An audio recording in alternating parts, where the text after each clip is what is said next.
ចឹងនៅក្នុងថ្ងៃដែលខ្ញុំនឹងមកបរៀនបងប្អូនពីរបៀប record នៅលើតុងតើខ្ញុំបានបរៀនបងប្អូនរបៀប record ទៅលើទូរស័ព្ទឲ្យម្ដងហើយក៏ប៉ុន្តែថ្ងៃនេះដែរអ្នកគ្នាយើងដែលមានកុំព្យូទ័រឬក៏មាន laptop គឺអាច record បានដូចគ្នានៅលើតុងតើឲ្យស្រួលជាងផងចឹងថ្ងៃដែរគឺខ្ញុំនឹងបង្ហាញកម្មវិធីដែលបងប្អូនត្រូវ download កម្មវិធីមួយហ្នឹង free អត់អស់លុយទេហើយបន្ទាប់មកនឹង setting របៀបដាក់សំឡេងដាក់ការ record ដាក់អីហ្នឹងនៅក្នុងវីដេអូមួយហ្នឹងចឹងបងប្អូនមើលដល់ចប់ទៅគឺខ្ញុំនឹងបង្ហាញឲ្យបងប្អូនមើលទាំងពីរបៀបថតទាំងវែងទាំងបញ្ឈរផងដែរវីដេអូបញ្ឈរនិងវីដេអូបដិកហ្នឹងឯងគេហៅ long ឬក៏ short form ចឹងទៅអញ្ចឹងបងប្អូនចង់រៀនខាងធ្វើ YouTube ក៏ខ្ញុំបានចេញវគ្គសិក្សាមួយដែលខ្ញុំនិយាយកលឹះពីការធ្វើ YouTube ថាបងប្អូនគួរធ្វើអ្វីខ្លះមិនគួរធ្វើអ្វីខ្លះហើយរបៀបកុំឲ្យធ្វើមិនវីដេអូជាប់ copyright និយាយកាត់គឺខ្ញុំនិយាយច្រើនមែនតើអញ្ចឹងបងប្អូនមានចំណាប់អារម្មណ៍នៅក្នុងការរៀនធ្វើ YouTube បងប្អូនធ្វើវីដេអូផុសចោលគឺអត់មានអ្នកមើលទេពេលច្រើនខាតតែពេលចោលអត់តែប្រយោជន៍ទេតែអញ្ចឹងបើបងប្អូនចង់រៀនអាចរៀនជាមួយខ្ញុំបានអាច send QR មួយនេះបានសម្រាប់ការឆាតសួរឬក៏បងប្អូនមានបញ្ហាលើ YouTube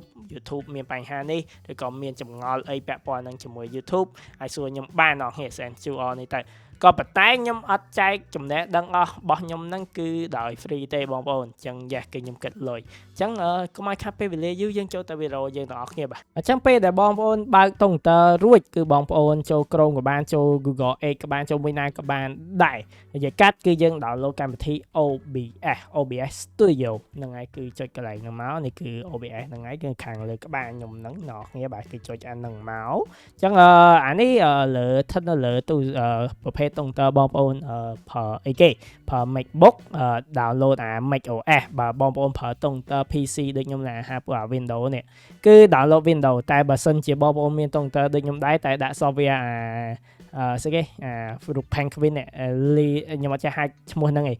ចឹងបងប្អូន download អានេះវិញចឹងបងប្អូន download តាមហ្នឹងទៅអញ្ចឹងពេលដែលបងប្អូន download មកគឺនឹងឃើញអត់ដូចខ្ញុំនេះហ្នឹងទេចឹងពេលបើបងប្អូនបង្កើតមកពេល app set up ហើយ download ហើយហ្នឹងគឺវាចេញរូបរាងបែបនេះវាអត់មានស្អីឲ្យយើងចុចឲ្យវាអត់មានស្អីឲ្យជាការមានឃើញអីទេចឹងជំនុនដំបូងបើបងប្អូនមាន microphone ដូចខ្ញុំដូចឥឡូវនេះហ្នឹងអញ្ចឹងខ្ញុំមាន microphone នេះអញ្ចឹង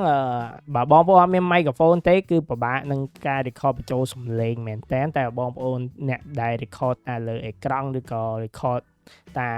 វីដេអូទេគឺវាអត់សំខាន់ទេមិនបាច់ដាក់ microphone ក៏បានដែរអញ្ចឹងមិនបាច់ដាក់ add អីទេតែអានេះបើសិនជាបងប្អូនមាន microphone ដូចខ្ញុំអញ្ចឹងបងប្អូនចុចអារូប microphone នេះមកលើនេះមុនដំបូងបងប្អូនចុចយក scene បងប្អូនសិនហើយបន្ទាប់មក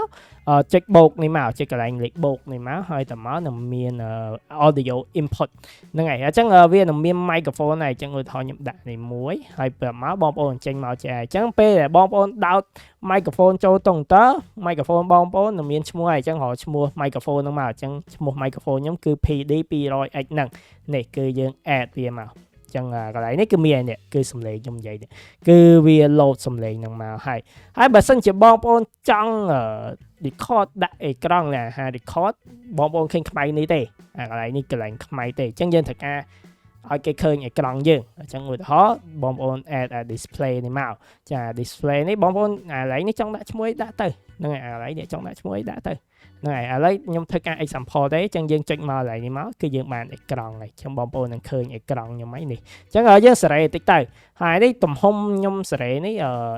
record បែបបញ្ឈរទេតែតិចទេខ្ញុំប្រាប់បងប្អូនដូចគ្នាទាំងអាបញ្ឈរទាំងអាផ្ដេកអញ្ចឹងនេះអានេះគឺយើងបានអេក្រង់យើងហើយហ្នឹងហើយអញ្ចឹងសម្រាប់សំឡេងវិញបងប្អូនសម្រាប់សំឡេងវិញគឺអានេះគឺជាសំឡេង microphone ខ្ញុំអញ្ចឹងបងប្អូនអត់ចង់ឲ្យវាលឺហើយអាសំឡេងក្រោមនេះគឺសំឡេងឧទាហរណ៍ដូចសំឡេង game ឬក៏សំឡេងវីដេអូអីដែលបងប្អូនចាក់នៅក្នុងតុងតើតាមប្រហែលហ្នឹងដែលវា load យើងស្ដាប់ឮក្នុងកាសយើងហ្នឹងគឺវា load ចូលកន្លែងហ្នឹងទាំងអស់ចុះឧទាហរណ៍ដូចបងប្អូនលេង game អញ្ចឹងឮសំឡេង game ហ្នឹងគឺអាសំឡេងនេះចុះបងប្អូនអត់សូវចង់ឲ្យវាឮបន្ថយវាទៅចង់បិទវាយកហ្មងអូវាបិទកន្លែងនេះយកហ្មងក៏បានដែរនេះបិទសំឡេង game យើងតែ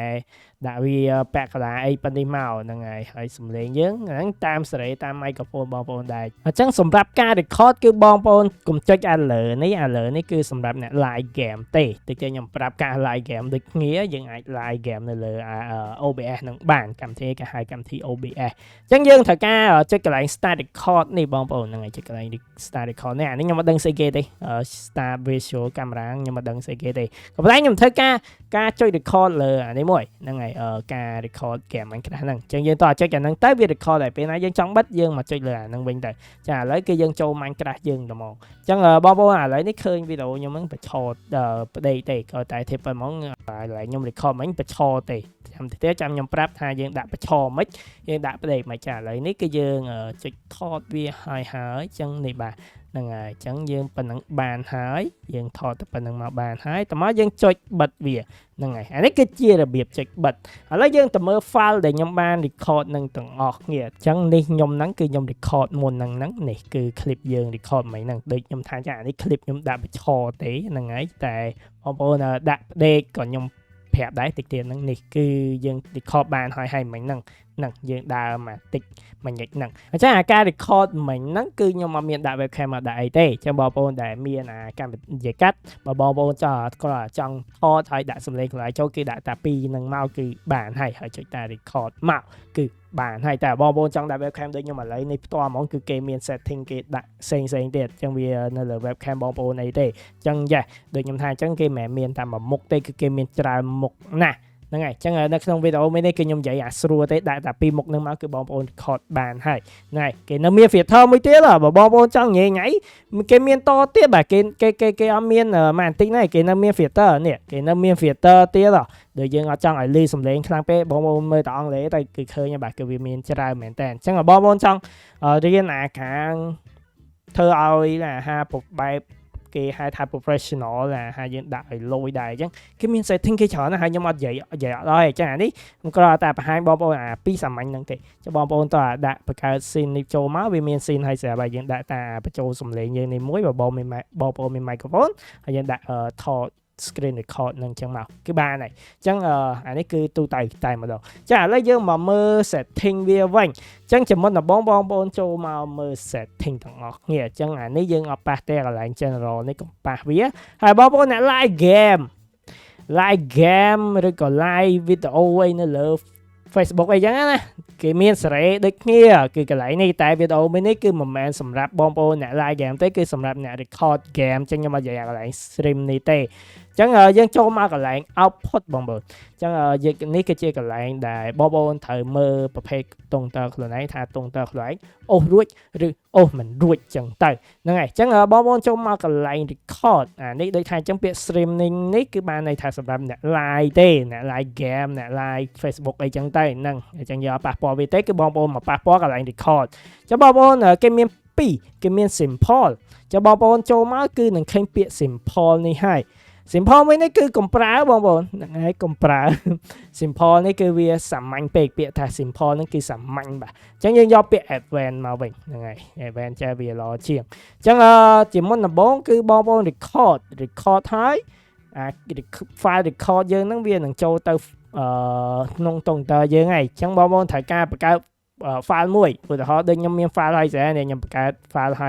យ file ហ្នឹងខ្ញុំមានឈ្មោះនេះ short record ហ្នឹងហើយខ្ញុំបង្កើតហើយអញ្ចឹងពេលខ្ញុំបិទ record គឺខ្ញុំរកតែ file ហ្នឹងវិញមកគឺបានហើយហ្នឹងហើយចាហ្នឹងគឺជាកន្លែងដាក់ file ហើយប្រភេទអាកន្លែងនេះក៏សំខាន់ដែរគឺកន្លែង record format អញ្ចឹងបងប្អូនត្រូវដាក់ MP4 ហ្នឹងហើយបងប្អូនដាក់អាសេងក៏បានដែរតែភាគច្រើនអាសេងអស់ហ្នឹងគឺពេលយើងកែនៅក្នុង edit គឺវាអត់ដំណើរការទេអញ្ចឹងដាក់ MP4 ទៅគឺវាស្រួលប្រើគ្រប់មួយកម្មវិធីយើង record អីផ្សេងអញ្ចឹងទៅហ្នឹងហើយអញ្ចឹងអានេះ setting នេះគឺសម្រាប់តុងតើបងប្អូនអ្នកដែលគាត់អាចមកអូសរួចអីចឹងទៅអញ្ចឹងពេលបងប្អូនសេរីអានេះហើយនេះ MP4 អានេះតប្រភេទ file record យើងទេចាបងប្អូនតុងតើបងប្អូនត្រូវមើលថាមាន GVU អត់ហ្នឹងហើយអាកន្លែងនេះគឺជាកន្លែង GVU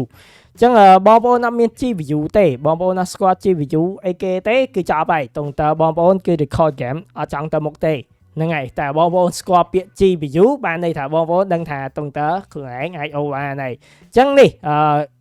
ពាក្យអស់នេះគឺអត់ដូចគ្នាអត់ដូចខ្ញុំទេព្រោះឲ្យវានៅលើ GVU បងប្អូនទេ GVU បងប្អូនប្រើ GVU អីគេអញ្ចឹងឧទាហរណ៍ដូច GVU ខ្ញុំវាឈ្មោះនេះតែបងប្អូនអត់មាន GVU ទេអត់មាន GVU ទេនឹងឃើញតែ2អក្សរទេនេះអា Sing HP នេះមួយហើយនឹងអា X26 នេះមួយអញ្ចឹងបងប្អូនយកអានេះទៅតែយកអាមួយណាក៏វាក៏ record អត់ smooth ដែរបងប្អូនមាន GVU ហ្មងបាន record smooth អញ្ចឹងខ្ញុំមាន GVU នេះគឺខ្ញុំ យកអានេះហើយកម្រិតច្បាស់វិញចាំបងប្អូនមកកន្លែងនេះគឺយកអា CBR នេះមកហើយអា bit rate នេះបងប្អូនដាក់56,000ទៅ10000បានហើយណា10000បានហើយអានេះកម្រិតច្បាស់បងប្អូនចង់ច្បាស់ដល់កម្រិតណាហ្នឹងហើយតែបងប្អូនអ្នកថត short ដូចខ្ញុំទេដាក់6000បានហើយមិនបាច់ទៅយកច្បាស់ពេកទេតែបងប្អូនថតវីដេអូវែងដូចខ្ញុំឥឡូវនេះហ្នឹងអញ្ចឹងឧទាហរណ៍ដូចខ្ញុំកំពុង record នេះអញ្ចឹងណាគឺខ្ញុំដាក់ខុសគ្នាបងប្អូនអញ្ចឹងយើងមកមើលកន្លែង output នេះវិញអញ្ចឹងមើលមកកន្លែង stream នេះវិញគឺខ្ញុំដាក់10000ហ្នឹងហើយតែហ្នឹងស្ថិតនៅលើតុងទ័របងប្អូនអូសរួចឬមិនអូសរួចដាក់អត់ដែរតាមហ្នឹងបាទហើយតាមមកអានេះដាក់តាមខ្ញុំហ្នឹងមកប៉ុណ្្នឹងមកគឺបានហើយអានេះ preset ហ្នឹងដាក់ quality ទៅបាទតុងទ័របងប្អូនអត់សូវដើររួចទេដាក់ perform នេះមក performance នេះអីហ្នឹងមកហ្នឹងហើយកែតិចតួចចឹងទៅហើយអាកន្លែង high នេះបាទតុងទ័របងប្អូនអូអត់សូវរួចដាក់ main មកតែពណ៌នេះវាមិនសូវពាក់ព័ន្ធទេវាមិនសូវអីទេខាងហ្នឹងមិនប៉ះទេបងប្អូនហើយកន្លែង audio នេះគឺមិនបាច់ប៉ះដែរស៊ីសងលើបងប្អូនចង់ record បែបសំឡេងបែបចេញជាពីអញ្ចឹងតែអាហ្នឹងដូចថាចឹងវាញ៉ៃអញ្ចឹងយើងចូលមកកន្លែង video វិញដែរបងប្អូនអាចសេរី top បញ្ឈរឬក៏ top ដេកហ្នឹងហើយគឺវាមានខុសគ្នាបងប្អូនចាបងប្អូនចង់ថតបញ្ឈរឧទាហរណ៍ដូចខ្ញុំកំពុង record នេះកន្លែងនេះខ្ញុំនេះអានេះគឺជាទំហំខ្ញុំហៅថាទំហំបញ្ឈរហ្នឹងហើយទំហំបញ្ឈរអញ្ចឹងបងប្អូនចង់បានបញ្ឈរនេះគឺយក10នេះហ្នឹងមក18ហ្នឹងហើយនិយាយពាក្យមិនចេញហ្នឹងហើយឬក៏យើងហៅបានថា9ស្មើ16ណា6គុណ16អញ្ចឹងតែហ្នឹងបើបងប្អូនចង់ថតបញ្ឈរហើយបើបងប្អូនថតអាកន្លែងនេះអាកន្លែងនេះអានេះបងប្អូនកុំដាក់យកខ្ពស់ពេកដាក់5នេះបានហើយនេះដាក់ដូចខ្ញុំក៏បានតែបន្តតបងប្អូនអូអត់សូវរួចទេយកអានេះទៅហ្នឹងហើយយកអានេះតែខ្ញុំអត់ recommend ឲ្យយកហ្នឹងហើយយកអានេះបានយកអាក្រោមនេះបើតុងតើបងប្អូនកម្រិតខ្លាំងហ្មងយកវាទៅតែថតទូទៅដូចខ្ញុំអីទេយកអានេះមកបានហើយចំពោះ frame វិញ frame ហ្នឹងស្អីគេអា30នេះគេមាន30ហើយ60អា30 frame ហ្នឹងគឺកម្រិតវីដេអូយើង smooth អត់ហ្នឹងហើយដូច short ខ្ញុំអត់យក60ទេខ្ញុំយកតែ30ទេចឹងអានេះវាស្ថិតនៅលើតុងទ័របងប្អូនដូចគ្នាតុងទ័របងប្អូនអូរួចអត់បើអូអត់រួចទេយក30បានហើយតែបើថាអូដាក់30ហើយវីដេអូថតមក smooth អត់មានគាំងអីមកតិចយក60មកណាយក60មកហើយបងប្អូន record បែបនៅលើ short ទេយក30បានហើយអា short វីដេអូយក30បានតែបងប្អូនចង់បានវីដេអូមើលមក smooth មើលមកអីយក60ក៏ប៉ុន្តែវាស៊ីកម្លាំងតុងទ័របងប្អូនដូចគ្នាចានេះគឺជាទំហំគេហៅថាបញ្ឈរហ្នឹងហើយបងប្អូនអាច copy បានបើសិនជាចង់ដាក់ចឹងណាហ្នឹងហើយឥឡូវយើងមកមើលអាផ្ដេកវិញណាយើងមកមើលអាផ្ដេករបស់យើងវិញចឹងគឺខ្ញុំមានដូច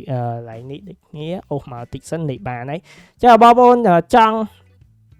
ដាក់ setting បញ្ឈរវិញផ្ដេកវិញនេះឥឡូវឲ្យខ្ញុំកំពុង record ចឹងខ្ញុំចុចអីឲ្យបានទេចាបងប្អូនចង់ផ្ដេកវិញនេះគឺ1920ហ្នឹងណោះគ្នាបាទ1920គុណ18ហ្នឹងហើយប្រឆាស់ពីអានោះមិញហ្នឹងប្រឆាស់គ្នាបងប្អូនហ្នឹងហើយអានោះមិញ18គុណ1920យូរទៅហើយលេខឡើង7ហើយហ្នឹងហើយអញ្ចឹងអានេះវីដេអូខ្ញុំមើលមក smooth ដោយសារខ្ញុំដាក់60 frame ហ្នឹងហើយខ្ញុំដាក់60ហើយណាមួយពេលបងប្អូន record នៅលើ YouTube ថតវីដេអូប្រភេទបែបវែងហ្នឹងហើយថតប្រភេទបែបវែងគឺយក60 frame ទៅគេមើលមក smooth មែនតែតុងតើបងប្អូនអូអត់បានទេឥឡូវនេះយក30មកតែប៉ុណ្្នឹងទេយើងអត់ប្រហែលច្រើនទេហើយដូចថាអញ្ចឹងបងប្អូនចង់ដាក់ webcam ចង់ដាក់អីខ្ញុំដាក់ញ៉ៃច្រើនណាតែខ្ញុំដាក់ញ៉ៃច្រើនណាហើយចង់ដាក់តាមុខតេហើយមុខខ្ញុំតេអញ្ចឹងណាចង់ដាក់អត់មានមុខអានេះអត់មានមុខទេចង់ដាក់បែបមានអាសុំនេះហ្នឹងហើយហើយក៏ចង់ដាក់តែប៉ុណ្នេះអីចឹងទៅណែគឺគេមានបែប record គេមាន setting គេអញច្រើនតែថ្ងៃនេះគឺខ្ញុំប្រាប់បងប្អូនពីរបៀបស្រួលដាក់ទេឲ្យបងប្អូនអាចធ្វើបានទាំងអស់គ្នាយ៉ាអញ្ចឹងដូចថាអញ្ចឹងពេលយើងចាប់ record យើងចុចបិទទៅយ៉ាអញ្ចឹងបងប្អូនចង់រៀនខាងធ្វើ YouTube ហ្នឹងហើយខ្ញុំបានចេញវគ្គសិក្សាហ្នឹងបងប្អូនធ្វើដោយ ថតតែវីដេអូទៅទេថតឲ្យផុ